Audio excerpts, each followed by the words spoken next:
नमस्कार सारे छात्रों को। आज इस वीडियो में हम आपसे टॉपिक ले रहे हैं कोसर वेट।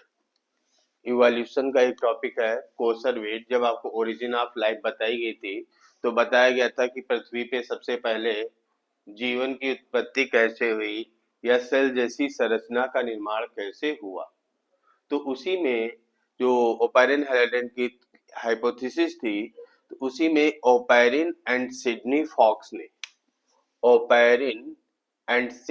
फॉक्स ने कोसर वेट का कॉन्सेप्ट दिया। इन्होंने बताया कि जैसे ओपेरिन हेलेडन हाइपोथेसिस में बताया गया था कि पहले इनऑर्गेनिक मटेरियल से उस प्रिमिटिव अर्थ एटमॉस्फेयर में सिंपल ऑर्गेनिक मटेरियल, फिर उससे कॉम्प्लेक्स ऑर्गेनिक मटेरियल बने थे और फिर वो आपस में एग्रीगेट हुए थे। तो ओपेरिन और सिडनी फॉक्स ने बताया कि जो उस प्रिमिटिव एटमॉस्फेयर में जो लार्ज ऑर्गेनिक मॉलिक्यूल बने थे, जिनकी सिंथेसिस हुई थी एबायोटिकली ऑन प्रिमिटिव अर्थ, ये इंट्रामॉलिक्यूलर अट्रैक्शन के कारण ये एक दूसरे से पास आए और इन्होंने लार्ज कोलॉइडल एग्रीगेट्स का निर्माण किया, जिनको ओपेरिन और सिडनी फॉक्स ने कोसर वेट नाम दिया। ठीक, सिंपल लैंग्वेज में कि लार्ज जो पॉली ऑर्गेनिक मॉलिक्यूल थे वो एक दूसरे के पास आए और एक ड्रॉप लाइक यानी इंट्रामॉलिक्यूलर अट्रैक्शन के कारण पास आए और एक ड्रॉप लाइक संरचना का निर्माण हुआ, जिसको कोसर वेट कहा जाता था। ठीक, कोसर वेट जो ड्रॉप बनी उनमें मैक्रोमोलिक्यूल्स जो थे वो एक से अधिक प्रकार के और बहुत ज्यादा मात्रा में प्रेजेंट है। एक से अधिक प्रकार के मीन्स डिफरेंट टाइप के कार्बोहाइड्रेट, डिफरेंट टाइप की प्रोटीन्स, डिफरेंट टाइप के लिपिड, और वो डिफरेंट कॉम्बिनेशन में प्रेजेंट थे। ठीक, जिसके कारण कुछ कोसर वेट ड्रॉप का साइज छोटा था, कुछ कोसर वेट ड्रॉप का साइज बड़ा था। एक चीज, और ये ओपन सिस्टम को रिप्रेजेंट कर रहे थे, जिनमें कि इंट्रामॉलिक्यूलर अट्रैक्शन के कारण सराउंडिंग एनवायरनमेंट में अगर कोई ऑर्गेनिक मॉलिक्यूल है तो वो अट्रैक्ट होके इनके साथ फ्यूज हो जाएगा। मींस ये सराउंडिंग एनवायरनमेंट से मटेरियल, ऑर्गेनिक मटेरियल को एब्जॉर्ब कर सकते थे, जिसके कारण उनका साइज जो था वो ग्रेजुअली इंक्रीज कर रहा था।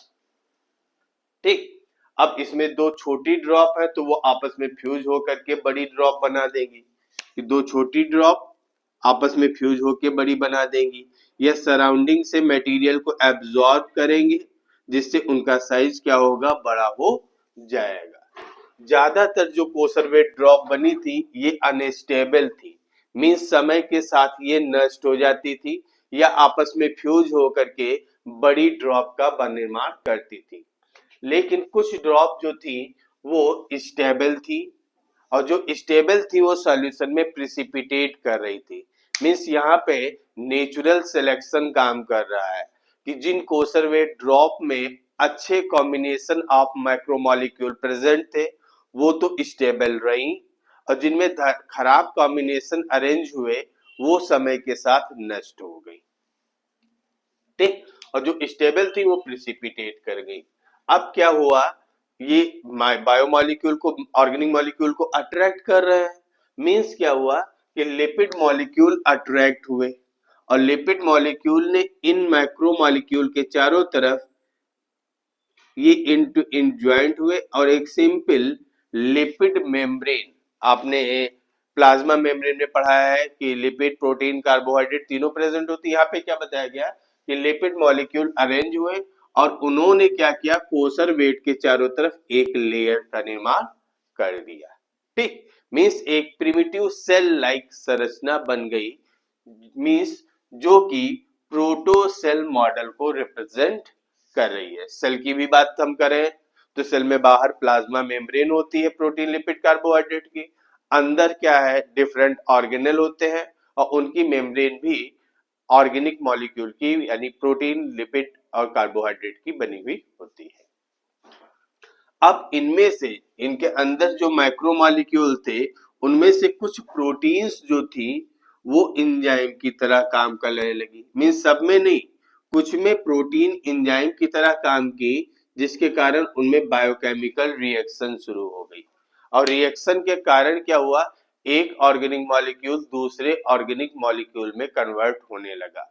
मीन्स जिनमें ये प्रक्रिया हुई होगी, नेचर उनको सेलेक्ट करेगा और उनको और आगे इवॉल्व करेगा। ठीक, कुछ जो कोसरवेट्स थे उनमें जब बायोकेमिकल रिएक्शन शुरू हो गई तो उनमें बडिंग, जैसे बैक्टीरिया में बडिंग होती है, बडिंग की तरह डिवीजन भी शुरू हो गया। और इस प्रकार से ओपेरिन और सिडनी फॉक्स ने बताया कि जो complex organic molecule inorganic molecule से एबायोटिकली प्रिमिटिव अर्थ पे सिंथेसाइज हुए थे, वो एग्रीगेट होकर के उन्होंने एक प्रोटोसेल लाइक संरचना का निर्माण किया, जिसको इन्होंने नाम दिया कोसर वेट। अब माना जाता है कि इन फ्यूचर इन्हीं कोसर वेट्स में डिफरेंट चेंज हुए होंगे, नेचुरल सिलेक्शन हुआ होगा और इन्हीं से प्रिमिटिव सेल एराइज हुई होगी। Thank you. तो आज इस वीडियो में आपको ये बहुत ही, और ये टॉपिक आपका इंटर से लेकर के ग्रेजुएशन, एमएससी, नीट और बाकी कंपटीशन में भी आपको हेल्प करेगा।